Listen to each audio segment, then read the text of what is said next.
We are more plant-based. Dahlia and I, even our daughter was born fully plant-based and everything. And that's not to say, again, with our patients that we see, we've moved in that direction. But a lot of our patients, again, we have no judgment. A lot of our patients come to us eating animals. They continue to eat animals. We get that. A lot of our patients come to us because they can't eat plants. So they're stuck eating more animals because of these, like we were talking earlier, allergies and intolerances. And really, it's their gut microbiome that's a wreck. So I say this all as just context, right? But with that, yeah, it's important because some of our patients are eating animals. They're surviving on animals because their gut microbiome is so wrecked. And ideally, yeah, they're eating better quality. And something we always get from our patients is like, oh my gosh, that's so expensive. It's like, well, yeah, like high quality is expensive, especially nowadays, because we've created systems to really hone in on going cheap, ultra processed, or highly industrialized. And we've made it seem like it's normal for this carton of eggs or whatever animal product to be so cheap because it's heavily subsidized, because we've created such unhealthy environments, be all in the name of making it cheaper, make it cheaper. Instead, we should be saying make it better quality, make it regenerative, where the animal's healthy, the environment's healthy. That should have been the goal.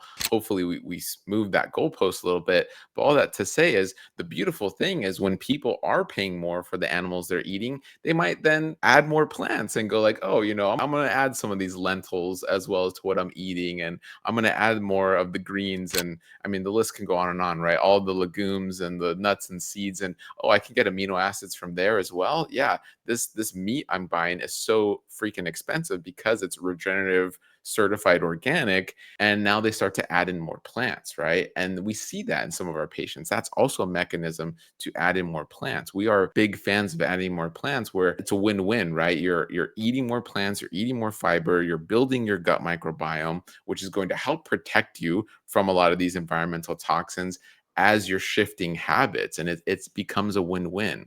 And Yeah, we can do have we some. talk about money for a second? Because I think that's a really good point you brought up. I think it's important. I would say, I hear about that a lot, right? And I agree. If you want to eat really healthy, it definitely costs more right now in general. It doesn't always. I Mhm. mean, on the very basic level, you can go to the grocery store, you can look at the ingredients, and you can look at 2 bags of chips, and you can buy the better one, and it can be the exact same price. So it doesn't always have to be more expensive. But generally, if you want to eat really healthy or the healthiest possible, it is more. You're completely correct. That's the system that we live in. Certainly, sometimes I get called like ableist or other, what other words that people want to call it when they talk about it. But again, it's like, as a pediatrician, as a doctor, my job is to talk about health and not about what it costs, right? And the reality is that the better food costs more because they do it in a way that costs more. It's just, that's the way the system is. And to me, I think it's important that if people are going to spend money, that's where you want to spend your money.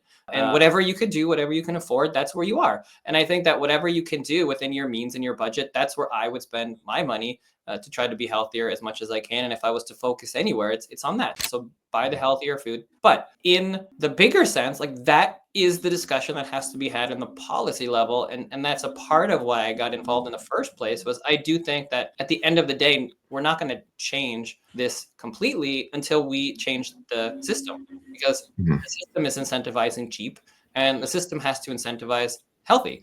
And it is possible. It's not possible tomorrow, right? But it is possible over the next 20 or 30 years if we incentivize small local farms, Yep. and we incentivize farmers to go regenerative, and we incentivize gardens and all of these things. Then you're still going to need some mass producing for a long time. That's fine. But at least if we can decrease that and increase the better versions of it so that it become a little cheaper, so that way we can have more incentive to have a farmer's market. For those of you that don't know, Dahlia was our first patient. She struggled with SIBO and IBS and so many GI problems on a day-to-day basis, hunched over, causing so many other issues. We wish we had a protocol in place, a program in place that led her through step by step, inch by inch, and really guide by guide, so she had everything at her fingertips. Now we have that. That is our Good Gut SIBO IBS program. You can do it 100% plant-based. You can customize it, but it is one of the only programs that is geared towards plants, that can help you customize plants, that can help you tolerate more plants,